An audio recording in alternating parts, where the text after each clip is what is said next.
Good morning student. आज हम बात करने वाले हैं रिटेल बैंकिंग के बारे में। खुदरा बैंकिंग क्या होती है उसके बारे में। ये आपका यूनिट 3 है, जिसमें कि आपके कॉमर्शियल बैंक भी है, रिटेल बैंकिंग भी है, साथ ही साथ ई बैंकिंग भी है। प्रीवियस वीडियो में आपको पता है कि हमने ई बैंकिंग के बारे में बहुत अच्छे से डिस्कस किया था। ठीक है, आज का जो हमारा ये वीडियो रहेगा वो ये रिटेल बैंकिंग के हैं। आगे हो सकता है इसके 1-2 और वीडियो बने रिटेल बैंकिंग का, क्योंकि बहुत ही इम्पॉर्टेंट है और प्रेजेंट टाइम में बहुत ज़्यादा सर्विसेज है वो बैंक आपको प्रोवाइड करता है। क्लियर? रिटेल बैंकिंग नाम से ही पता चल रहा है, खुदरा बैंकिंग यानी कि एक बहुत डिफरेंट टाइप की सर्विसेज बैंक आपको प्रोवाइड करता है। ठीक है, वो कहलाती है रिटेल बैंकिंग, यानी कि कंज्यूमर को, स्पेशल जो उपभोक्ता होते हैं उनको प्रोवाइड की जाती हैं बैंक के द्वारा जो सर्विसेज होती हैं, उसको कहते हैं रिटेल बैंकिंग। ठीक है, जैसे कि आपने एग्जाम्पल देखा होगा होलसेल शॉप और आपका रिटेल शॉप। होलसेल में क्या होता है कि जब हमें बहुत एक बल्क में प्रोडक्ट परचेज करना होता है तो हम क्या करते हैं, होलसेल के पास जाते हैं और परचेज करते हैं ताकि हमें कुछ ना कुछ उसमें डिस्काउंट मिले, हमारी प्रोडक्ट की प्राइस कुछ कम हो जाए।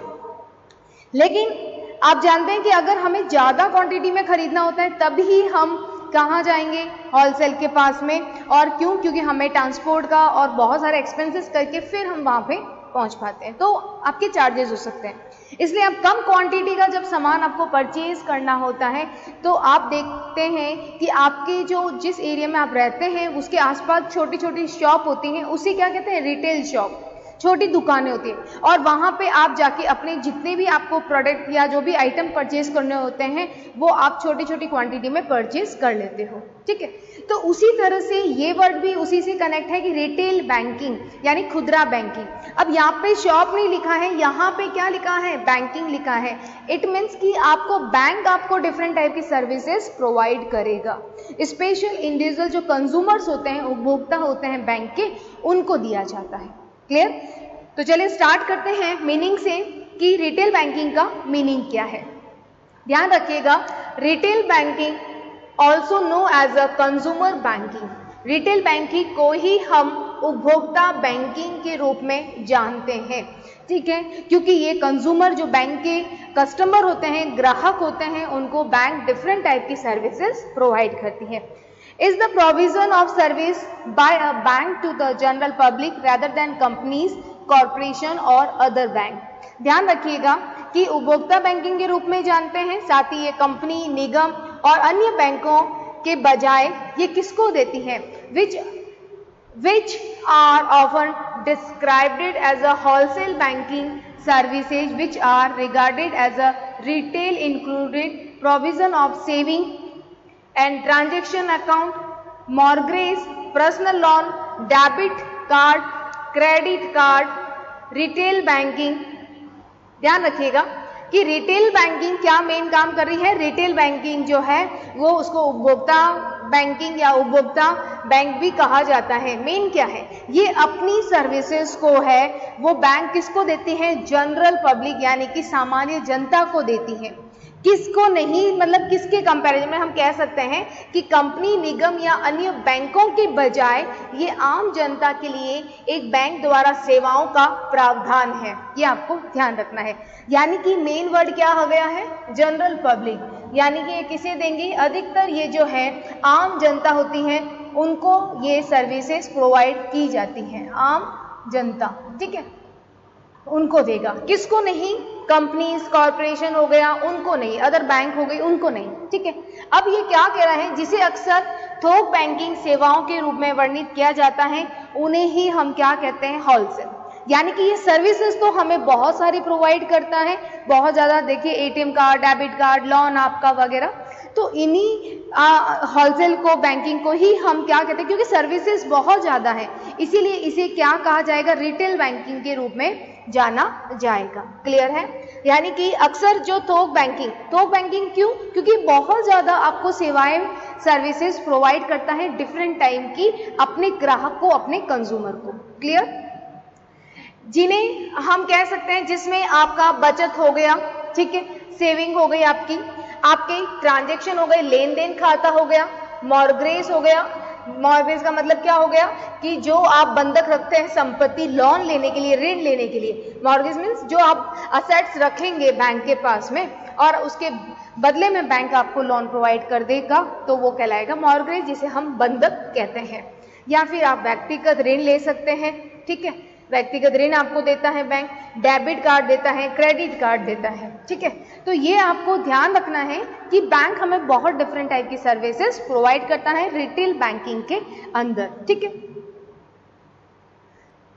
तो ये क्या कह रहा है कि retail banking is also distinguished from investment banking और commercial banking. It may also refer to a division or department of the bank which deal with the individual customer। ध्यान रखिएगा, जिसमें आप जानते हैं कि आपको बैंक क्रेडिट डेबिट कार्ड ये सारा देता है। ध्यान रखिए कि जो रिटेल बैंकिंग है, जो खुदरा बैंकिंग है, वो निवेश बैंकिंग या वाणिज्यिक बैंकिंग से अलग होता है। ये एक बैंक के डिपार्टमेंट या विभाग को ही प्रेजेंट करता है या संदर्भित करता है, यानी स्पेशल, ठीक है। स्पेशल आप कह सकते हैं कि एक प्रतिष्ठित एक डिपार्टमेंट को ही, ठीक है, तो संदर्भित करता है जो व्यक्तिगत ग्राहकों से संबंधित होता है, जो कि एक डिपार्टमेंट है रिटेल बैंकिंग। मतलब ये कहने का मतलब है कि रिटेल बैंकिंग है उसको हम इन्वेस्टमेंट बैंकिंग और कॉमर्शियल बैंक से डिफरेंट मानते हैं, ठीक है, थोड़ा अलग है, स्पेशल है, ठीक है। क्यों? क्योंकि इसकी जो सर्विसेज होती हैं वो एक बैंक के डिवीजन के रूप में या विभाग के रूप में काम करती है, which deal with the individual customer, और वो एक विभाग क्या करता है, एक व्यक्तिगत ग्राहक से संपर्क करता है। जबकि कॉमर्शियल बैंकिंग और इन्वेस्टमेंट बैंकिंग का तो मेन जो काम होता है वो इंडस्ट्रियल सेक्टर को लोन प्रोवाइड करना होता है। तो industrial banking and commercial banking किससे कनेक्ट रहते हैं? इंडस्ट्रियल सेक्टर से रहते हैं, औद्योगिक क्षेत्र से। जबकि यहाँ हम बात कर रहे हैं रिटेल बैंकिंग, तो रिटेल बैंकिंग में अगर आप मीनिंग में ये नहीं लिखेंगे कि ये कस्टमर को सर्विसेज प्रोवाइड करता है, इंडिविजुअल सर्विसेज प्रोवाइड करता है, तो आंसर हमारा कंप्लीट नहीं होगा। क्लियर है? तो इस मीनिंग से आपको समझ में आ गया कि रिटेल बैंकिंग क्या होता है। चलिए आगे बात करते हैं। In the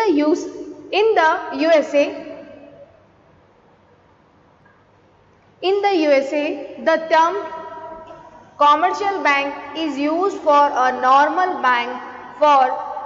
bank to distinguish it from an investment bank।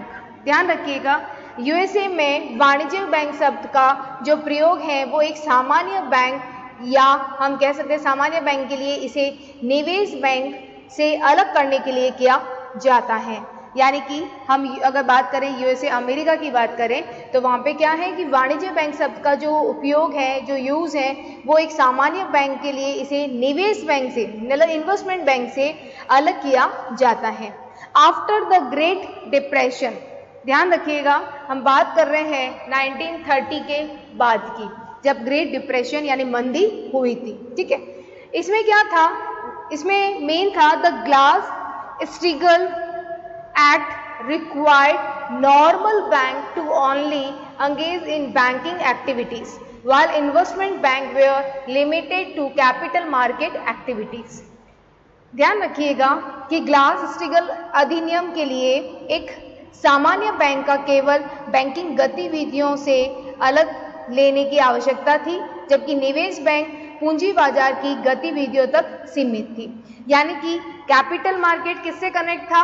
Investment bank से, जबकि आप सामान्य बैंक की जो एक्टिविटीज थी वो किस में आ रही थी? बैंकिंग गतिविधियां वो अलग कर दी गई। तो यूएसए में क्या ध्यान रखिएगा, यूएसए में कॉमर्शियल बैंक को और इन्वेस्टमेंट बैंक को अलग डिफाइन किया, ठीक है। जब ग्रेट डिप्रेशन यानी 1930 के बाद में क्या हुआ कि एक एक्ट था ग्लास-स्टीगल एक्ट, ठीक है, अधिनियम, ठीक है।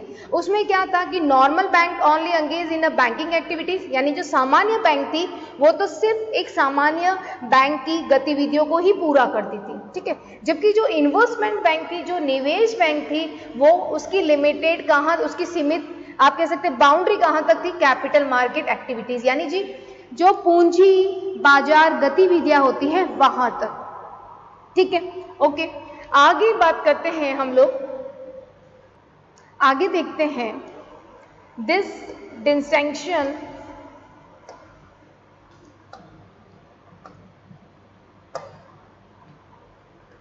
देखिए क्या कह रहा है, this distinction was repealed in the 1990. Commercial bank can also refer to a bank or a division of a bank that mostly deal with the deposit and loan from the corporation or large business as opposed to individual member of the public retail banking. देखिए ये क्या कह रहा है कि बाजार की ये 1990 के दशक में इस अंतर को एक कह सकते हैं निरस्त कर दिया गया या आप कह सकते हैं खत्म कर दिया गया। वाणिज्यिक बैंक एक बैंक था, बैंक के कह सकते हैं कि देखिए इसमें क्या कह रहा है कि 1990 यानी 1990 का था, उस दशक में क्या सकते हैं उस जो टाइम पीरियड था, इस अंतर को जो कॉमर्शियल बैंक और जो इन्वेस्टमेंट बैंक इन सब का क्या कर दिया गया, अंतर को समाप्त कर दिया गया।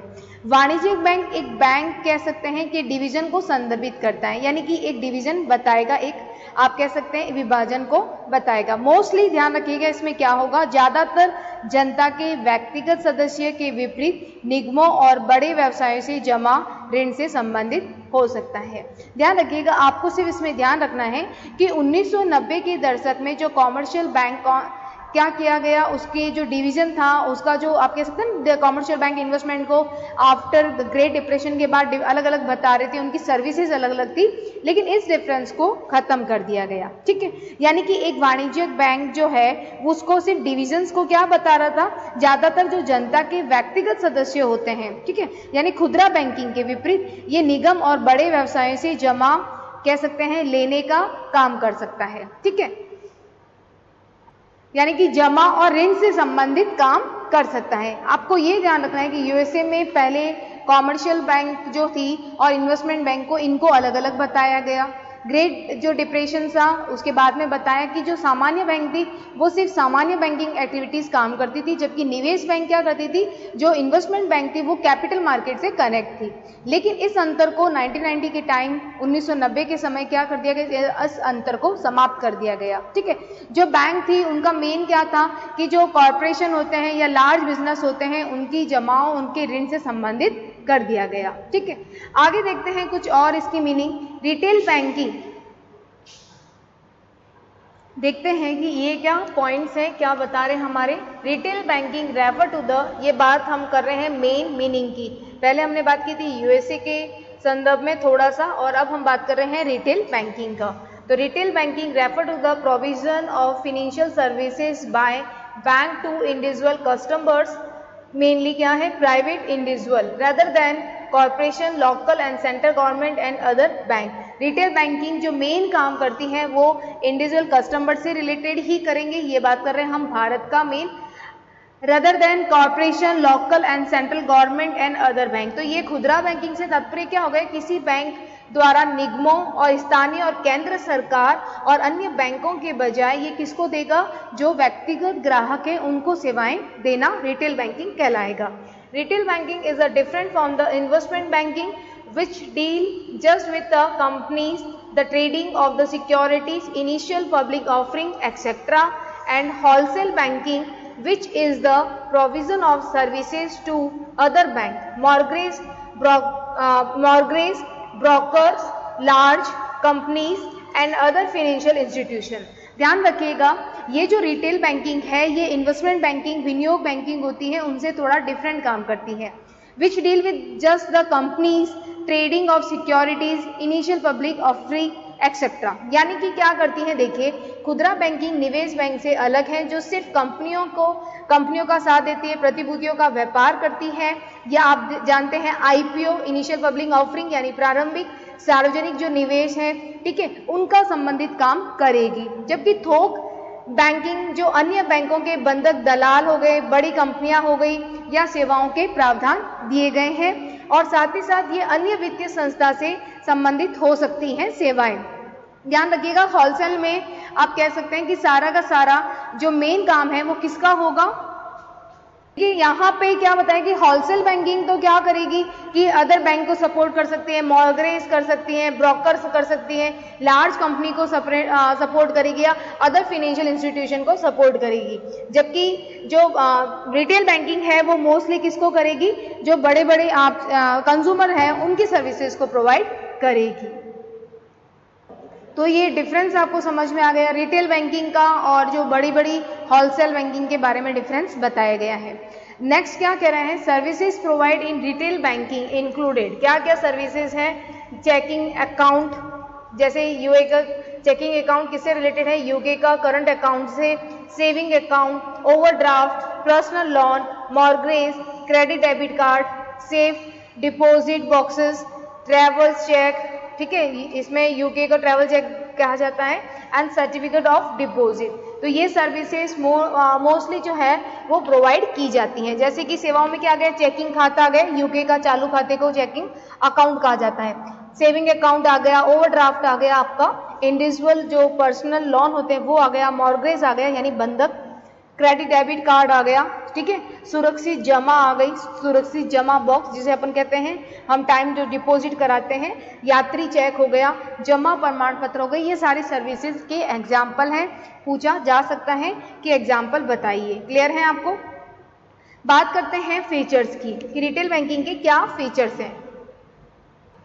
अब बात करते हैं फीचर्स की, रिटेल बैंकिंग के फीचर्स क्या होते हैं। तो देखिए, retail banking aims to doing banking business in large volume of transaction involving low value. देखिए ये क्या कह रहे हैं कि खुदरा बैंकिंग को कह सकते हैं मेन खुदरा बैंकिंग का उद्देश्य कम मूल्य वाले लेन देन की बड़ी मात्रा में बैंकिंग व्यवसाय करना है।